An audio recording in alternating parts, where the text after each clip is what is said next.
For the horsegram idli, you need 1 measure of horsegram, 1 measure of urad dal, 3 measures of rice rava, and a little bit of salt.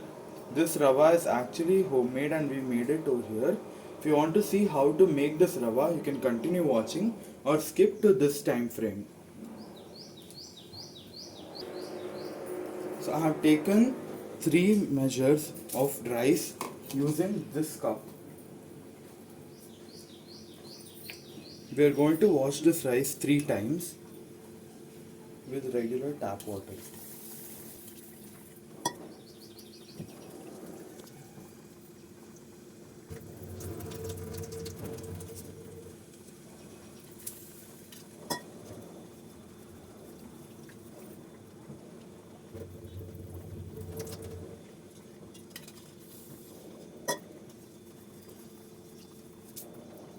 Now that I washed it 3 times, let's completely drain it.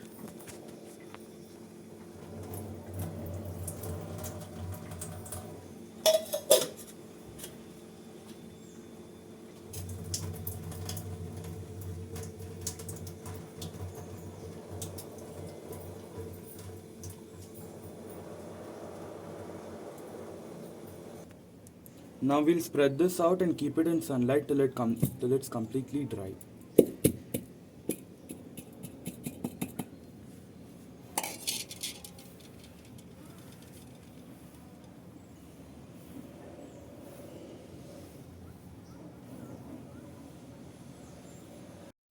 The rice has dried completely. Now we'll make rava with it. First put it in the mixer.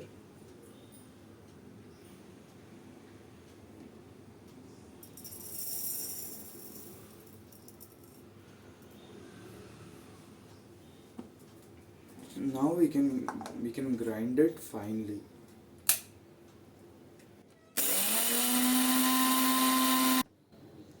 Make it till it's about this small or as coarse as uppit rava. Now that the rava is ready, we'll move on to making the batter. I've soaked and drained horsegram and urad dal separately because if you do it together, the batter won't come out as fine. I've also soaked them only for half an hour because if you soak them for longer, the idlis won't come out well. Now we'll move on to grinding these. First, we'll put the horsegram. By the way, when you put it, immediately put it, there'll be a loud noise for 1 or 2 minutes because the gram is still a bit hard. Don't worry, this is perfectly normal. So, and just because it is very hard, don't think you have to soak it for longer. This is perfect. Otherwise, the idlis won't come out well. Since the grinder noise is very loud, you won't be able to hear me properly, so I'm telling this now. First, I'm going to put the horsegram, and after it's completely ground, I'm going to put the urad dal. During this, I'll slowly keep on adding water.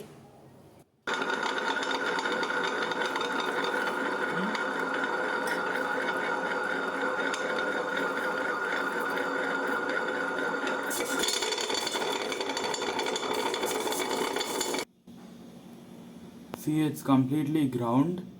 Now the urad dal is ready to go in. It took only 3 minutes for me to grind it this fine.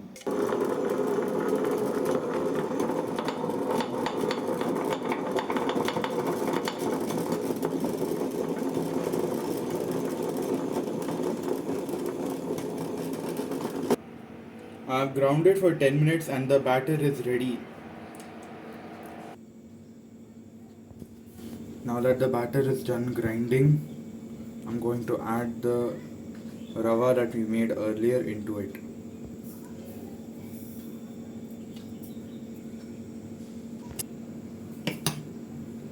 It's best if you mix it with your hands, but I personally don't want my hands to get dirty, so I'm doing it with the ladle.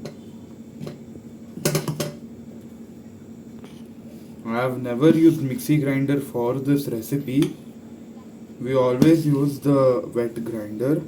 If you use mixer to do this, please tell me how it is in the comments down below. Now that it's done mixing, we'll add salt, a little bit of water, just enough to wet the salt, and cover it. Keep this for 2 to 3 hours to rest. Do not ferment it. As the batter rests, we'll make our ridgegourd peel chutney. For this chutney, I've taken ridgegourd peels, about 1 cup, 2-3 spoons of curry leaves, 2 chilies cut in half, 2-3 spoons of grated coconut, dal, chana dal, 2-3 spoons, and a pinch of crystal hing. I've taken ghee or tuppa in this kadai and kept it for heating. It's hot already. Now that it's hot, let's add the chilies first.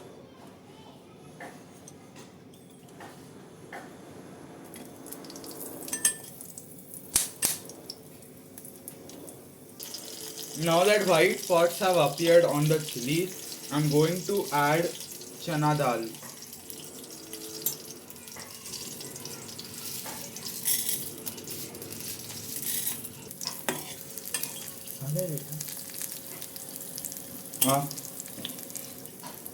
Once the chana dal starts changing color, we'll add the other ingredients.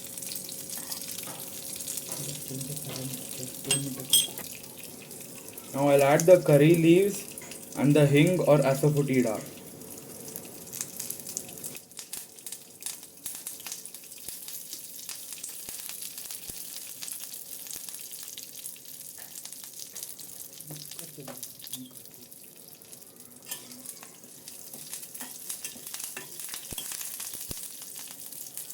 We'll also add the ridgegourd peels.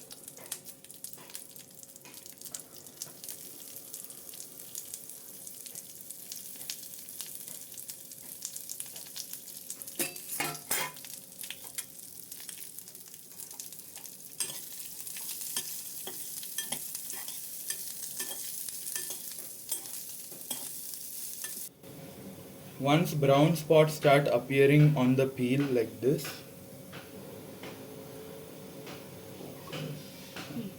you can add the coconut.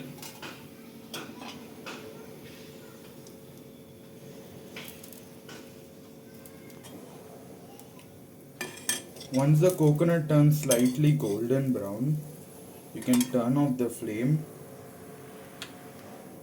and add little bit of salt. Keep it to cool completely. Just before grinding, you can add a little bit of tamarind, but I have decided to add 2 pieces of gooseberry or nellikai because it's healthier. You don't have to fry it. You can just add it right before grinding. I'm going to grind it once it cools, and the chutney will be ready to eat with the idli. Since I personally don't like that ridgegourd peel chutney, my grandmother likes very much because I also have to eat the idli. I'm making this tomato chutney. For this chutney, I've taken 2 dried red chilies cut in half, 2 tomatoes cut into medium sized cubes, 2 spoons of urad dal, 1 spoon of sesame seeds, and 2 spoons of grated coconut. I have kept oil for heating. It's hot, yeah. And it's hot. Now I'm going to add urad dal into this oil.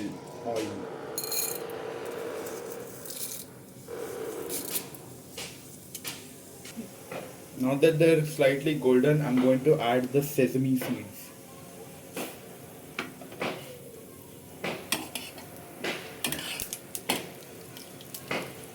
And also going to add the dried red chilies.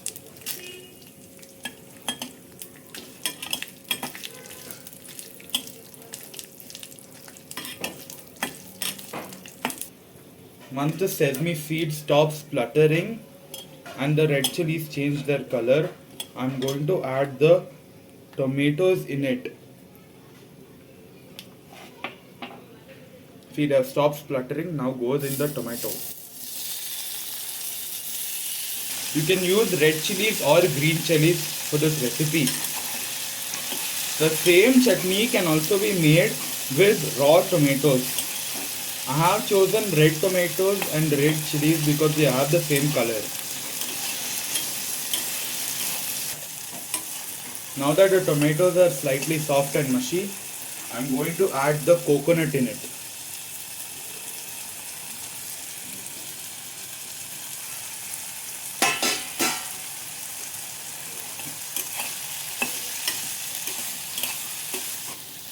No need to add any tamarind into this because the tomatoes are already a little bit sour. Now that the coconuts are added, cook this for a few more minutes and then turn off the flame around 2 or 3 minutes. After it completely cooled down, you have to grind it. You don't need any water for this chutney because the tomatoes are already very watery. I forgot to mention that after you turn off the gas, you have to add salt and then keep it to cool. Now that the batter has been well rested, let's mix it and then put it in the plates. Look at the consistency of the batter. Now I'm going to fill these plates and put it in the rack.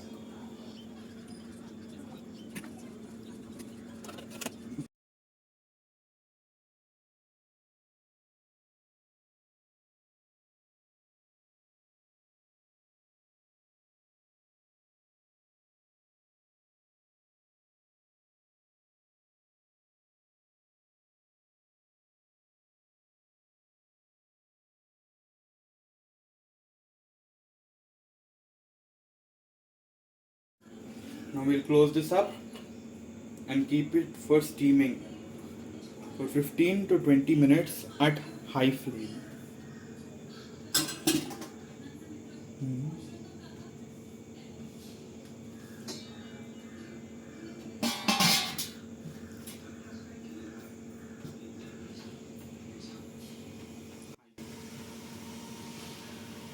Our idlis are ready and so are our chutneys.